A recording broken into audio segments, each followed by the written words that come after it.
这是超能手镯，有了它，你可以战胜任何太阳怪兽。谢谢你，泰罗。今天我们来玩的是奥迪双钻经典奥特曼明星版第一弹光之集结，确实是8个都集结齐了。那后面出第2弹的话，你们觉得会出什么呢？盒子上面有授权信息，短箱的话是8盒，可以保证开出的每一盒都是不重复的。盒子的正面是泰罗，侧面是镀金隐藏款的泰罗，背面有展示实际拼装出来1:1的大小。最后一面就是图鉴，有奥特6兄弟再加上奥特父母。抽中普通泰罗是隐藏款的几率11倍。包装设计是4条的，不用非得把盒子抠开。我拆第1盒的时候没注意到，不过也挺好撕的，没有撕坏盒子。盒子里面有一包零件，写着凯潮式，和铠甲勇士同一系列嘛，所以说合理。图鉴卡没有对应的电子图鉴功能，然后地台、披风、说明书以及一个抽奖卡是谢谢回顾。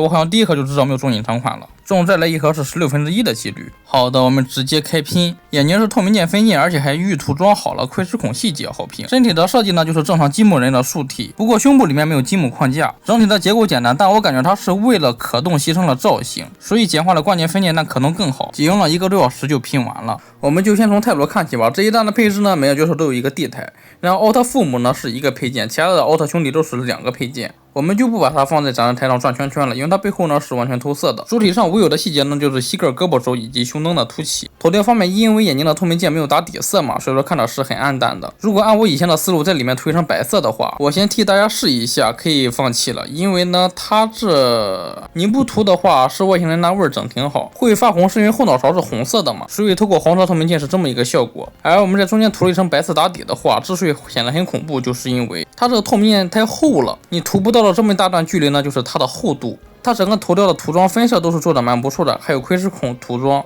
但造型的话，你看正面有横膜线，而且下巴很窄很短，所以说显得很诡异，眼睛还很大。昭和奥本身就一个胸甲嘛，分色也比较简单，都是靠阴影来还原出来的，装甲呢没有做出来对应的细节。胳膊可以看到在手腕处呢是凹进去了一截，这样设计就是因为有的角色会有手镯嘛，需要预留一个位置给它套上去，因为是通用素体，索性就全都给到了。膝盖、胳膊肘都是小腿小臂延伸上去的，会有对应的凸起细节。整个素体的造型呢就是胸太宽，然后手型比较丑，脖子呢是没有的，其他地方就中规中矩了。可动方面可以看到低头没有，抬头非常小，转动没问题。胳膊的平台可以达到90度，搭风车可以。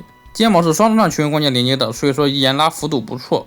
大臂根可以平转，胳膊的曲轴幅度呢是90度，这也是可以平转。手腕是球形关节连接的，胸腰胯都是球形关节，所以说可动幅度不错。胯部侧踢可以轻松的达到1字马，前踢是90度，后踢是45度，大腿根可以平转，屈膝90度，脚腕也是球形关节连接的。比起这些，相信大家最关心的还是它的个头方面。我们拿个最新的全新版来对比一下，可以看到肩膀头呢是明显要高不少，整体高度倒是差不多，所以说搭配起来呢是没问题的。配件给到了一把武器以及奥特披风，是软胶材质的，直接扣上去就行。然后我们再来看一下老大哥佐菲，这个时候肯定就有人说了，泰罗这么复杂的胸甲呢都没给出来对应的细节，而是直接用阴影刷上去的。他之所以这样做呢，就是方便除了头之外都完全涂抹换色，是吧？也不全是，毕竟别忘了他们还有胸灯凸起细节呢。赛文呢是没有胸灯的，所以说呢他这里必须要做成平面的，所以赛文的胸甲呢至少就不是涂抹，这就叫严谨。这个时候肯定就有人说，这3个奥特曼头长得很像，说不定就偷懒用涂抹了吧？也并不全是，虽然说初代佐菲呢都是红色后脑勺，而杰克呢他两边还是有银色分色的，它不光还原出来了，而且在交界处呢还有刻线，主体上的花纹是不一样的，这样倒是也能区分出来。不过佐菲胳膊上除了肩章之外，怎么和杰克一样呀？